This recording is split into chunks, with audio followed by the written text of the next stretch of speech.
تعالوا نعمل فطيرة الجلاش بالبسطرمة من غير عجن ولا فرد، والنتيجة مبهرة زي ما انتوا شايفين. صلوا على النبي عليه أفضل الصلاة والسلام. والفطيرة مورقة وتحفة قدامكم زي ما انتوا شايفين. الفيديو بيتكلم عن نفسه. حاجة كده بسم الله ما شاء الله، حاجة كده اللهم بارك. صلوا على النبي عليه أفضل الصلاة والسلام. يا رب تكونوا بخير وفي أحسن الأحوال. كل سنة وانتوا طيبين ودايما دايما في هنا وسعادة وراحة بال وجبر خاطر. اللهم صل وسلم وبارك على سيدنا محمد وعلى آله وصحبه وسلم. ايه رأيكم بقى في الفطيرة بتاعتنا والتسوية بتاعتها؟ 10 على 10. تعالوا نشوفوا عملنا الفطيرة القمر دي ازاي. معانا بقى كده لفة من الجلاش، ومعانا بقى زبدة على زيت، ومعانا بسطرمة، ومعانا زيتون، ومعانا فلفل اخضر حامي على بارد شوية، ومعانا قرن برضو احمر بس سبايسي شوية. هندهن بقى كده الصينية بتاعتنا بمسحة سمنة، بس تكون مسحة كده محترمة. بعد كده هنفرد الجلاش بتاعنا ورقتين ورقتين.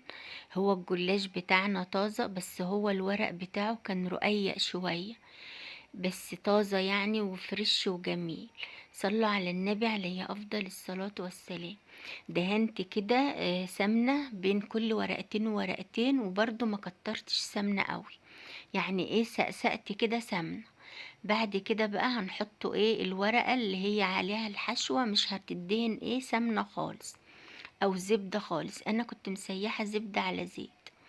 لو عايزة الفطيرة بتاعتك تبقى طرية قوي، تبقى تعمليها بسمنة خالص، ما تحطيش عليها زيت. لو عايزاها مقرمشة شوية تحطي عليها شوية زيت. وممكن تعملي بزبدة بس خالص، وممكن تعملي بزيت خالص، يعني اي حاجة تعمليها تبقى من ايدك زي الفل وزي العسل.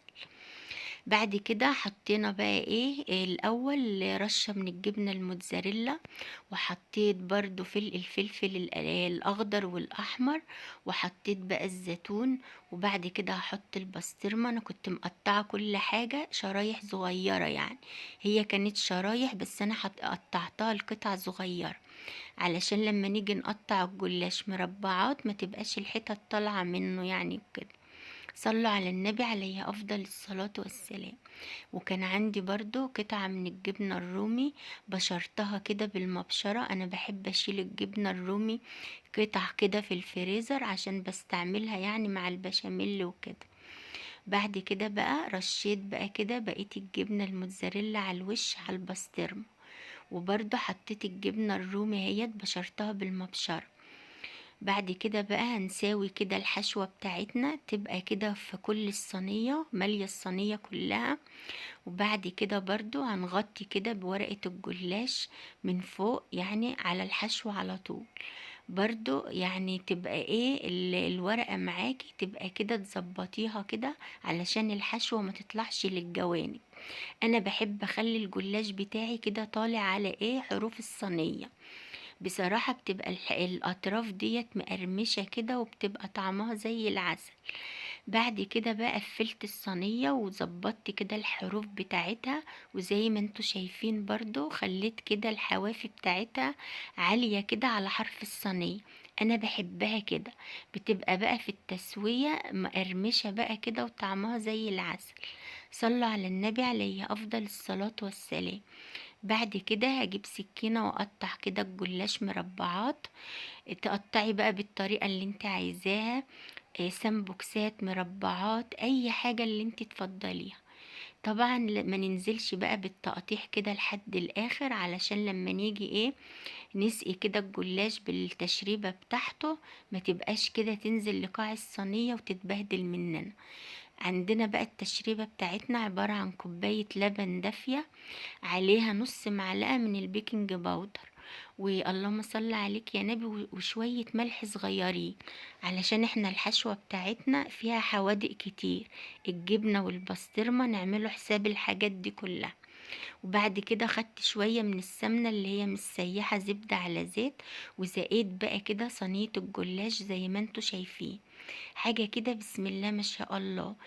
انا بقى مرضتش ادخله بصراحة يشمع شوية الاول، لانه كده لما بيشمع اللي بيبقى مربعات دوت ومتقطع كده، بحس كده ان الحروف بتاعته بتطلع كده وتشقق مني على الصينية. يعني انا ما فضلتش ادخل الصينية تشمع شوية وبعدين اطلعها ازقيها كده التشريبة، لا، دخلتها كده على طول بالتشريبة. بس الفرن بقى كان والع، وكنت مسخناه على اعلى درجة علشان ما ينشفش مننا الجلاش ويحطب مننا. لا، احنا عايزينه كده مقرمش من بره وطري كده وجوسي من جوه.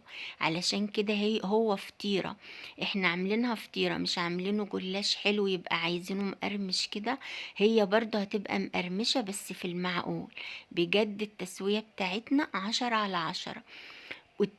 طبعا تتابعي بقى كده الصينية وهي في الفرن، يعني تتابعي التسوية وتديري بقى كده الصينية من جميع الجوانب، تطلع معاكي بقى كده تحفة زي ما انت شايفة في الفيديو بالظبط. بعد كده طلعت بقى الصينية كده، ونزلت بقى على التقطيع اللي انا كنت عاملاه الاول بالسكينة تاني عشان اطلع كده المربعات الواحدة بوحدتها. وزي ما انتوا شايفين التوريقة بتاعتنا ممتازة و10/10. بجد يعني صينية جلاش حاجة كده قمر، او فطيرة حاجة كده تحفة. احسن بقى ما نطلبه دليفري، وبصراحة بيبقى برضو مش زي عمايل ايديك.